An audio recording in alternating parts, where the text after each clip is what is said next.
DeRae, episode 4, season 2, Cautious Coffee. Another long hiatus, but a lot's been going on since we get used to it. Last recorded. Yeah, I mean, we're not Joe Rogan. We're not paid $100 million to do this, but hey, if somebody wants to pay us $100 million to do this podcast, we'll record daily. I can make that promise. Yeah, we'll do it for a fraction of that. Yeah, 20 million. That's fine. I don't know. Anyways, DeRae, since the last time we spoke, I think we've kind of alluded to this a little bit on the podcast, your boxing career, your efforts to come out of retirement to potentially make the 2024 U.S. Olympic team and compete in Paris. And we had known that you were training for quite some time. And I think the people that follow us on social media know that you actually had your first competition in June, late May, early June this year in Lubbock. And you've got a last chance qualifier coming up in Colorado at the end of the summer. 8 weeks. 8 weeks. And I don't know.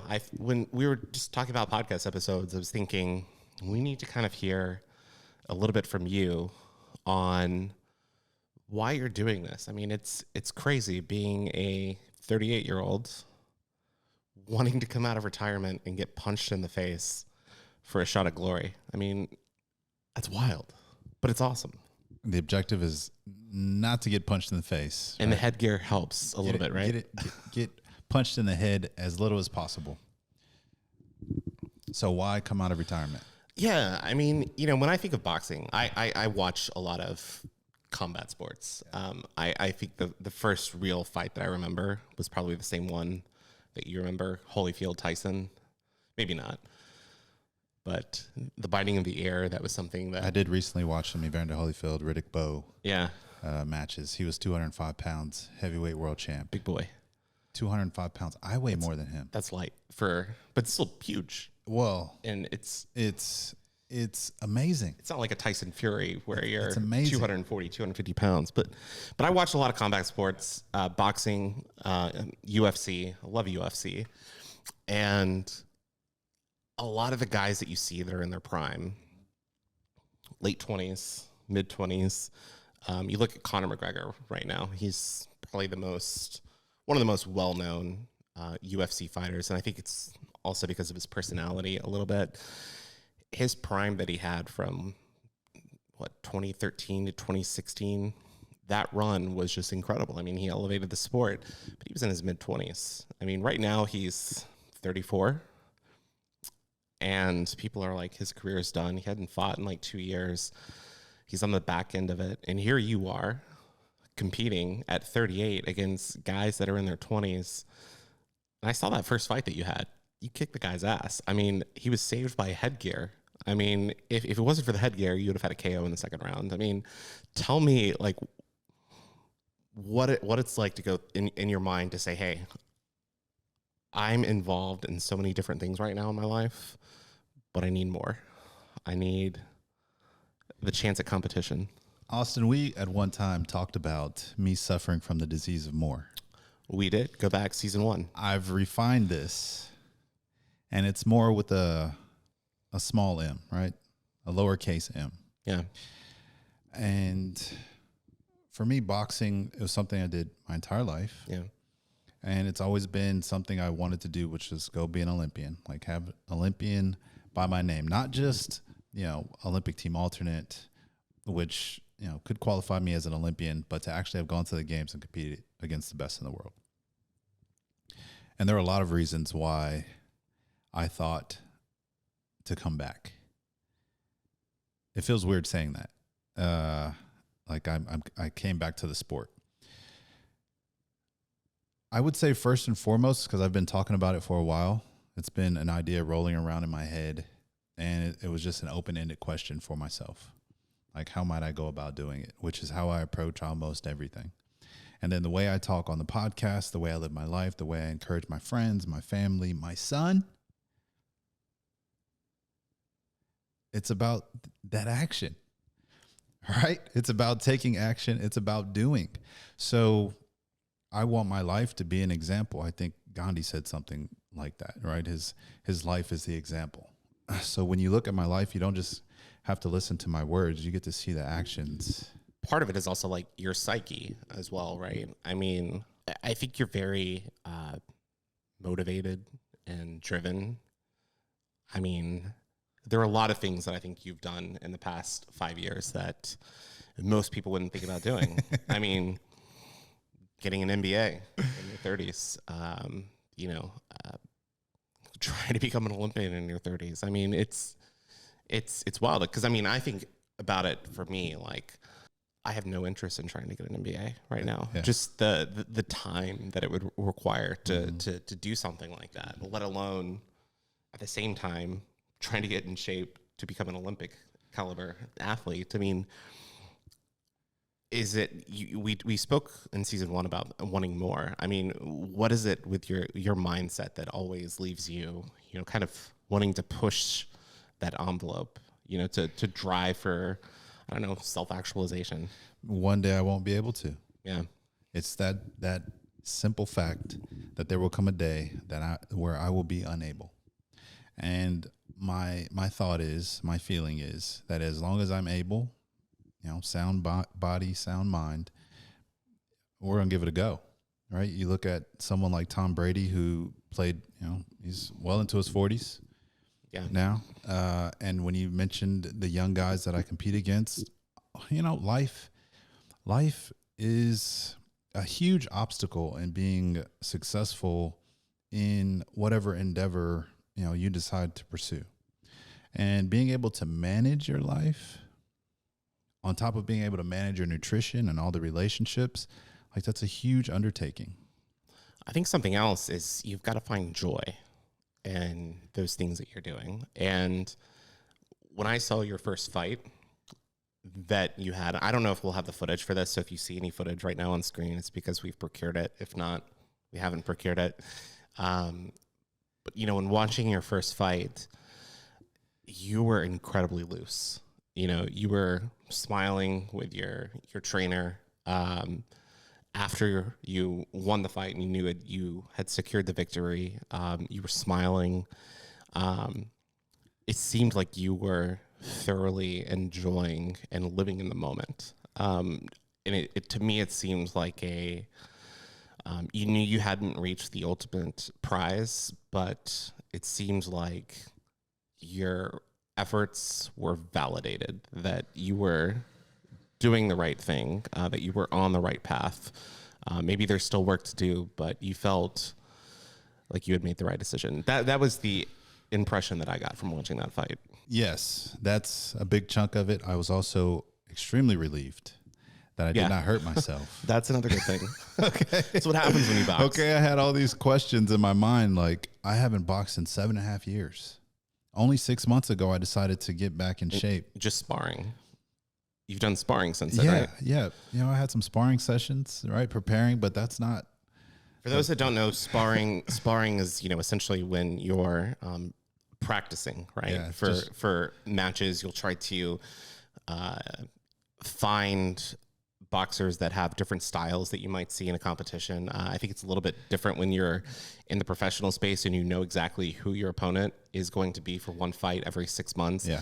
In the amateur space, it's a little bit different when you're fighting multiple people. You want to work on different things, Yeah. work on fundamentals, your timing, your space, your levels. Like there are different things you're working on in sparring, but the intensity isn't there in a match. And you also don't have, you didn't have to make weight that morning when you're sparring, right? So, you have some different things that you're up against when you go into competition week that you wouldn't necessarily have to face in sparring.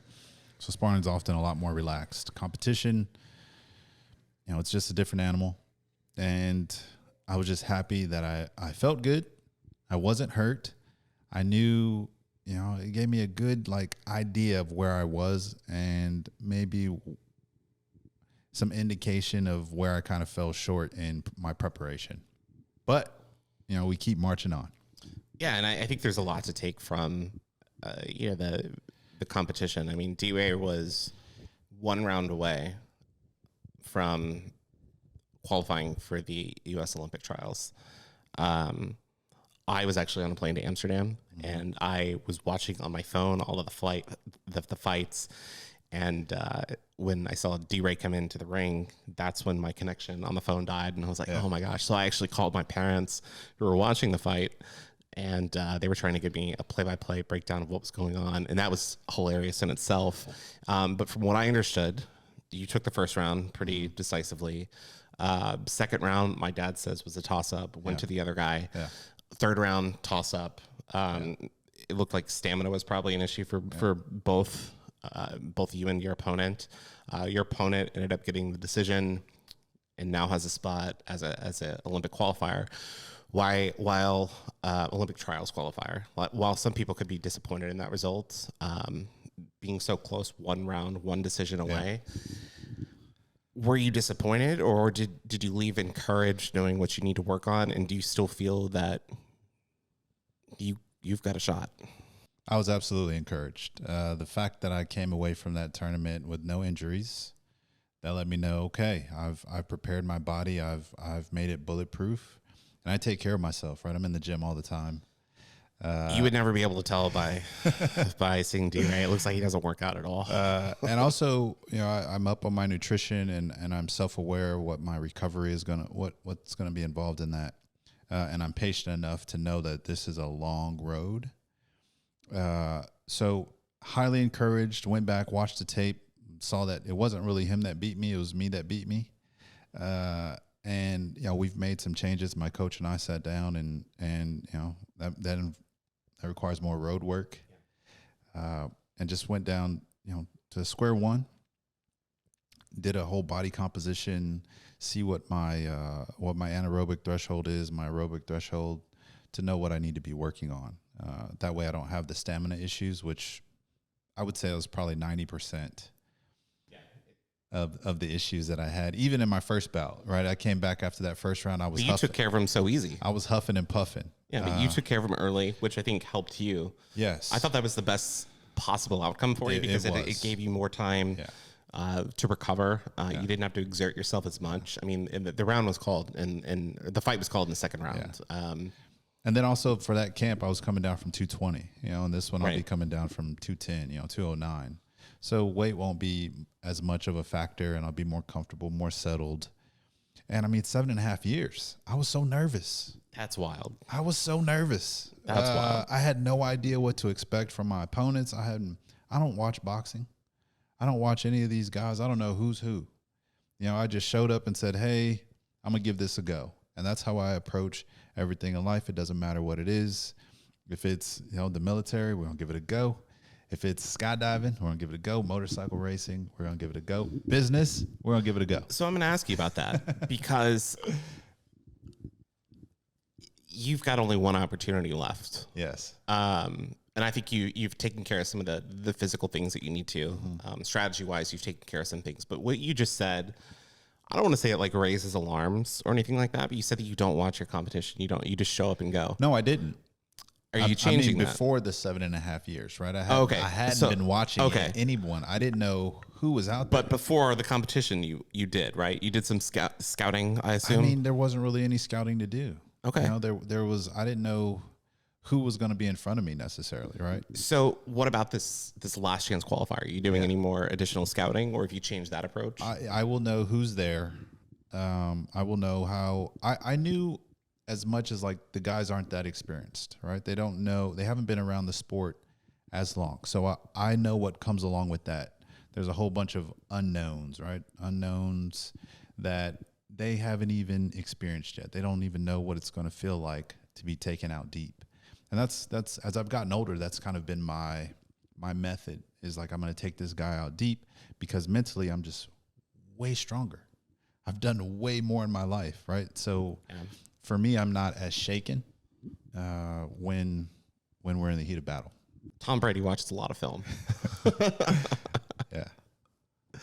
But okay, so we've got some other things. There wasn't really a lot of film out there on these guys, is what I'm getting at. I would imagine that's the case too. It's not like they're fighting professionally where everything's documented. Yeah. At the end of the day, it's still an amateur sport. Right. And, it was cool to be able to watch, the the fight on the live stream, but at the end of the day, it's just a singular camera that is filming. There's no commentary. There's not multiple angles. So, you know, if you see a punch thrown, oftentimes you could say, okay, it landed, it didn't land, but you know, the camera quality wasn't that best. You had to assume it landed. Yeah.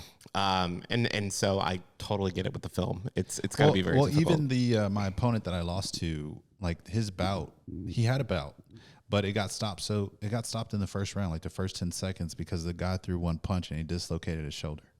Yeah. So there was nothing for me to go on. Yeah. We're just, you know, we're going to get in there and see how it goes. Yeah. And those are the adjustments you have to make, especially in Olympic style boxing, is you don't know who's going to be in front of you the next night.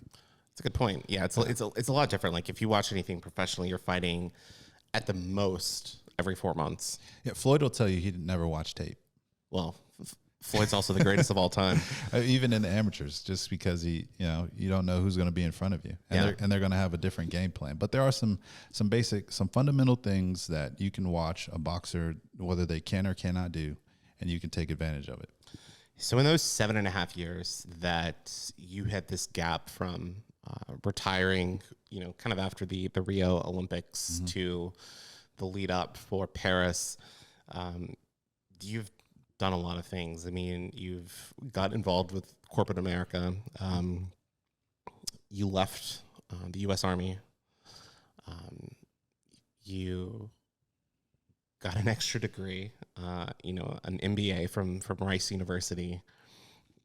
At this time in your life, like, why continue to focus on this when you've already accomplished so much? And I guess maybe more importantly, have those moments in the last 7 years provided you any like valuable lessons, or has it helped shape you mentally to be more competitive, or to increase that drive and wanting to find success or self-actualize? I mean, it's really just being curious as to whether or not I could do it. Austin, that's the simple answer. Every endeavor I undertake, I'm just curious. Like, am I capable? You know, can I finish this? Can I do it? Can I complete this? Really just starts from curiosity. Yeah.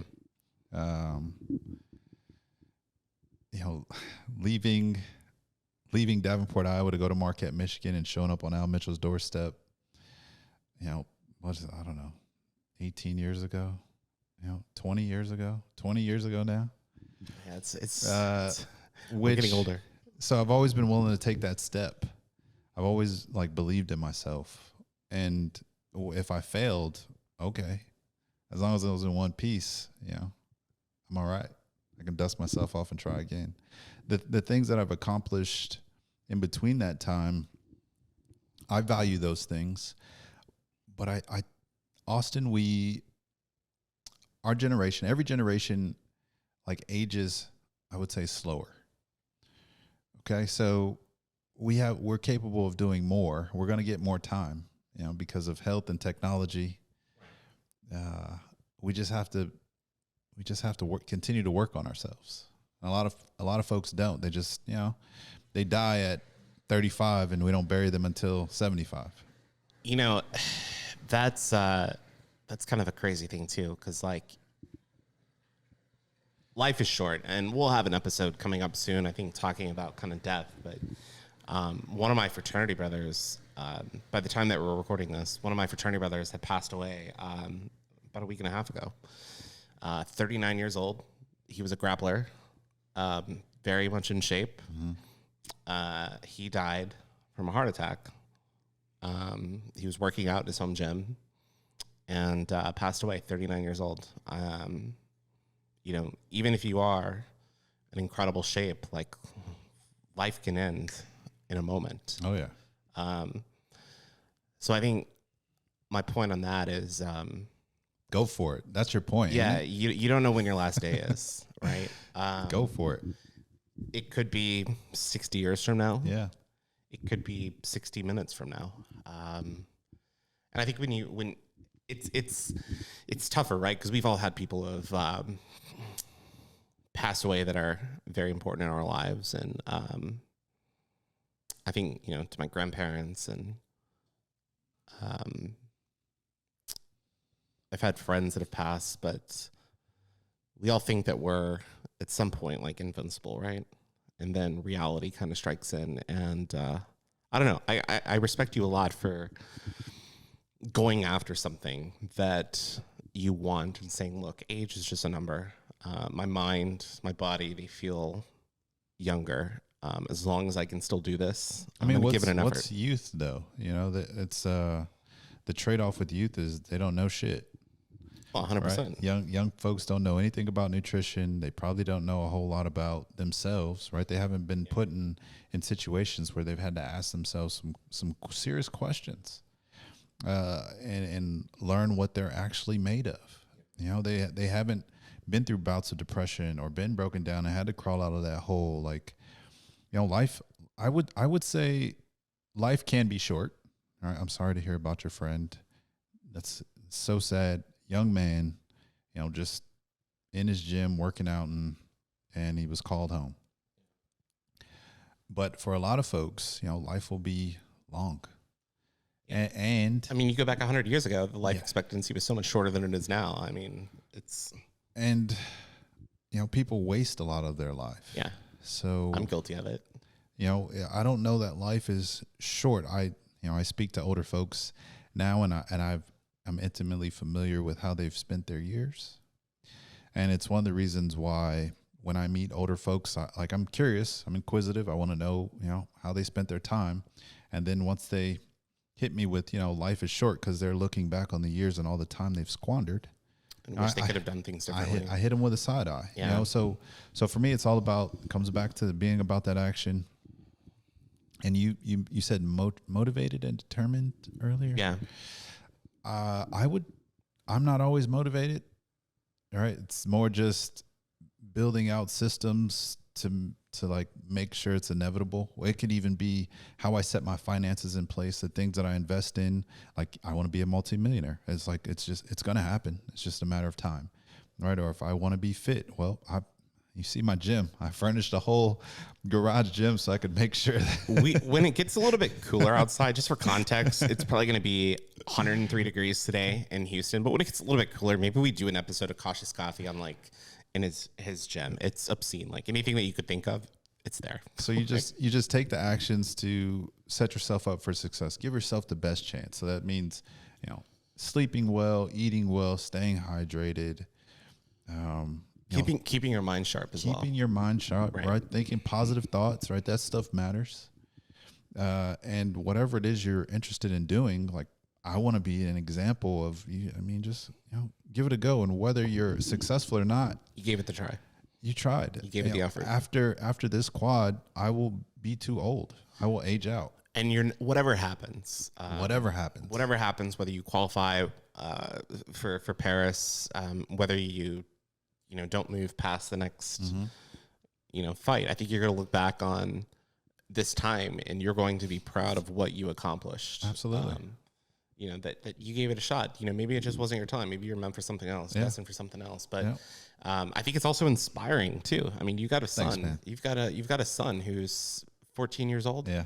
He was in town a few weeks ago. Got to meet him, and I think he's got to look up to it too and say, like, that's one of the driving factors. I dedicated that first bout back to him, and watching him compete in wrestling and all the pep talks I give him. Yeah.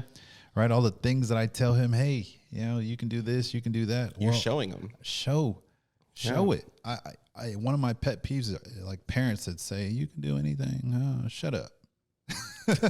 you didn't follow your own advice, Yeah, so yeah. I mean, I can appreciate you wanting to be positive and encourage your children, but you should do it for them. You should do all the things for them. You should take care of yourself for them. You should sleep well for them. You should make money and earn a living for them, to give yourself greater capacity to help your friends and family and on all the people you care about. Is Solo going to be able to be there and watch even the last chance qualifiers? I believe so. I think he'll be in school, but the finals is typically on a Saturday, but they may move it up. Yeah. So I don't know. We'll see. Is that kind of something a little bit extra for you to know that, like, I don't know, is that something that changes when you've got something that you're fighting for? you know, because it's not just you Yeah. that you're fighting for. Yeah. Like, I mean, I understand that's a large part of it, Yeah. but, you know, I think what you just said, like showing Solo that, hey, I can do this. I'm putting in the effort. Like, is that extra motivation for you having a son that can potentially see you accomplish your dreams? You know, it is.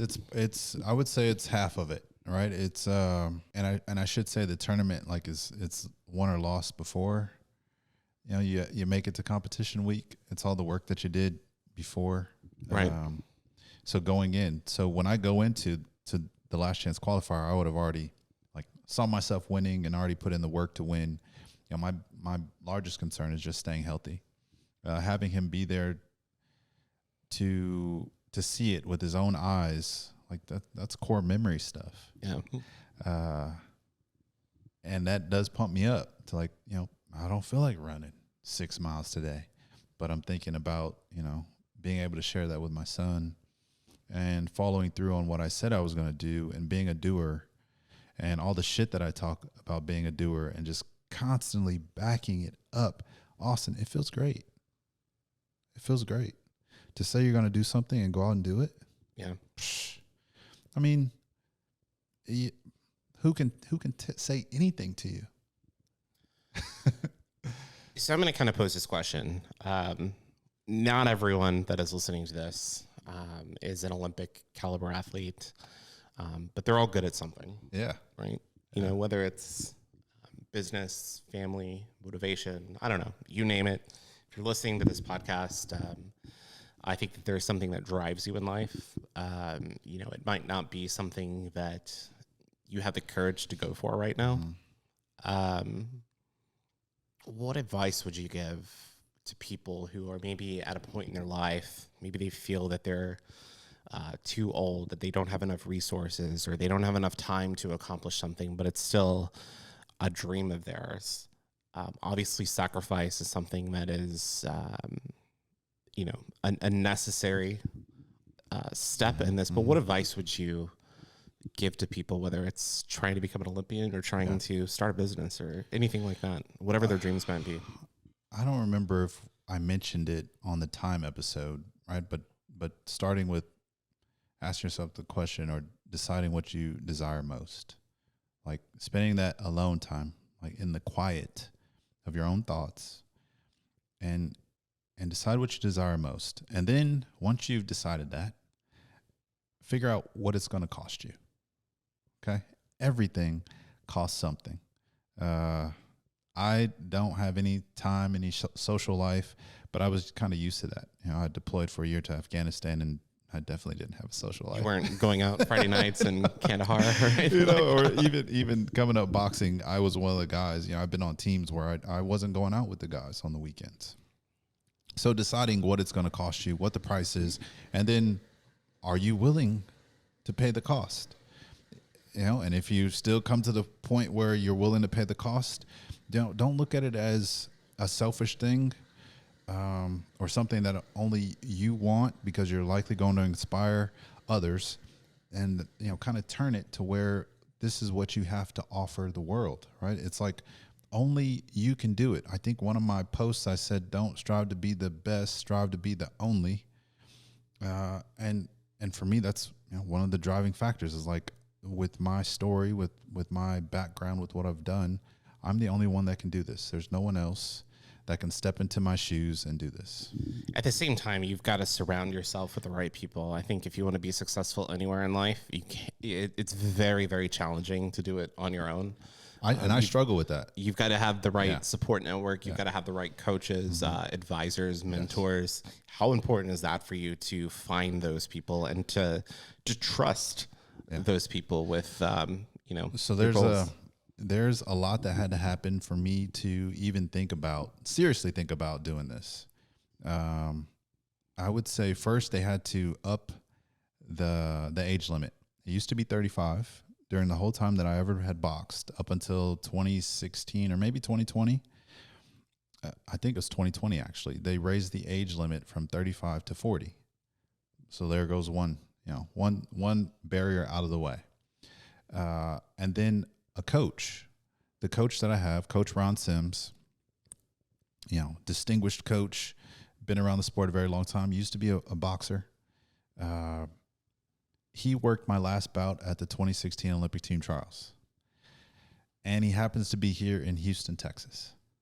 So that was so... That's cool. It's meant to be. Okay, so that happened. And then, being done with business school, being in a role, and having a supportive boss. He's very supportive of me going after this goal. He was excited and enthused, so I appreciate, his support. So there was just some things I had to be healthy enough, right? I had to do it like a real assessment of my health, because every day, something's hurting. But just, can you push past that? Well, not even push past that. Like, can you address it? Do you know what you need to do? Like, okay, my hips are out of whack, or, I need to stretch, or I need to loosen, my back in some way, shape, or form. So knowing the things that I need to know about my body so I can be successful. There is a show on Netflix right now. It's called Quarterback, and it's a documentary. They follow Marcus Mariota, they follow Kirk Cousins, and Patrick Mahomes, all very successful NFL quarterbacks. Kirk Cousins is probably one of the older of the three. I think he is the oldest. He doesn't have a good offensive line in Minnesota. And if you watch the documentary, he gets his ass kicked every Sunday, just completely beat up, rib issues. And in the documentary, he mentions a conversation that he had with former wide receiver Santana Moss, who played, I believe, 14 years in the NFL. And he was quick. Yeah. He was agile, even at the last year of his career. And so Cousins went up to him and said, look, how are you able to do this year 14 in your career? And he said, I figured out how to take care of my body. Yeah. I figured out why I was hurting, and I have people that come over every single day to work on my body. He's got people that are stretching him out, chiropractors, massages, so that his recovery can be enhanced. And granted, not everyone has the type of money that Santana and Moss did, and they can't afford to have somebody come over every day for treatment. They can't afford to have somebody cook for them. So they're putting the right fuel into their body. But there are steps you can take. There's always a DIY version of this, but I thought that was very interesting that that prolonged his career, because if you know anything about Santana Moss, he's a short guy, a short wide receiver, slot receiver. He's not tall. If he gets hit, it's going to be more impactful to his body. But he was able to go on for 14 years. Right. And it's similar in boxing, right? Like, you understand now. I would say life generally. Right. You understand the recovery aspects. You understand the support network that has to go in, and kind of what you need to succeed, whether it's in life, work, business, family, relationships. Yeah. And honestly, I want to do a better job, going forward. Reaching out to people, seeing how I can be of service to them, and sharing, a pretty good way of going about, managing your own personal headspace or your physical body. And it's going to come at a cost, but you're going to 10X. How about that? What are you willing to sacrifice to get to your goals? That's part of it. You need to be thinking a little broader, a little more downrange, in that it's going to, the returns are going to be exponential. Okay, mentally, physically, emotionally, the satisfaction that when I get to my deathbed, I'll be ready. If that comes today, you know what, 6 years from now, right? Yeah, I'll be ready. So knock on wood. Yeah. I mean, but I was actually having a conversation. My buddy who you met a few weeks ago, Ollie, he was in town the following week. He's former Air Force guy, now pilot for United. We were talking about that, and very much how, and we've kind of discussed this on the podcast, how fortunate we were to be born into this country, this society. Does it have its flaws? Yes. But in terms of the opportunities that we have, it's more so than almost any place in the world. Yeah. And both of us have also been fortunate that, we've been able to see the world, that we've been able to experience things. And we were talking about that, what am I? How old am I now? I just turned 36. Golly. I think back on, kind of what I've experienced, especially over the last 15 years since college. I've been able to go to like 55 countries, 6 continents. Yeah. I've gotten to see some incredible things, talk and meet with some amazing people. And I understand that, like, I am incredibly lucky to have those opportunities when many people won't. And so we were talking about that, and, you know, the fragility of life. And I was like, you know, if I were to pass tomorrow or something like that, like, I think I've lived a satisfied life. Obviously, I'd still love 35 more years, 40 years, 50 years, 60 years. I'm trying to make it to 100. Yeah. More opportunities, you know, to experience those things. But I do think it's okay to look back and see what you've accomplished and appreciate the path that you've taken, and to maybe use that as motivation to build upon that. Or if you have bad habits, which we've talked about on this podcast, to you know, change them. You know, because things happen in life, right? Where, I don't know, there could be a spark or something that could change the direction in your life. Maybe it motivates you.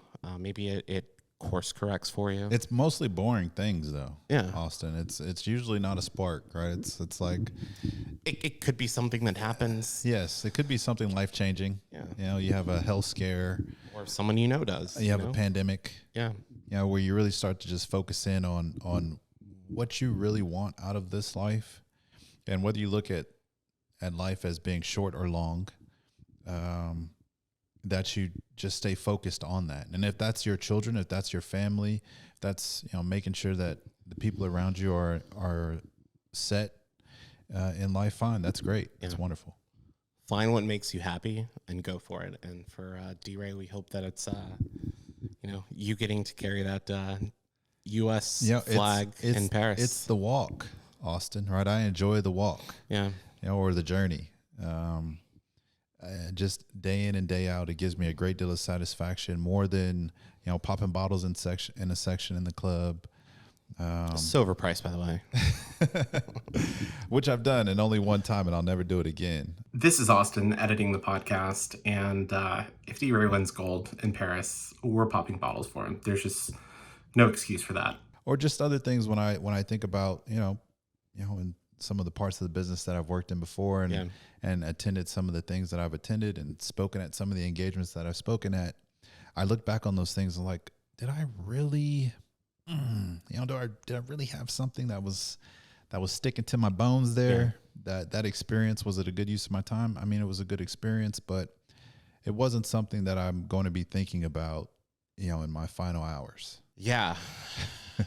Great point. There was a LinkedIn post that was kind of talking about that, that I saw. It was somebody was referring to someone in their company who had recently passed away, and how, you probably saw it, and how like HR the very next day was trying to figure out how they could hire somebody, but, you know, the family was still there grieving. Right. And the lesson in that was, at the end of the day, your corporation is not going to miss you. Right. It's your family, your friends that are going to miss you. So keep that in perspective.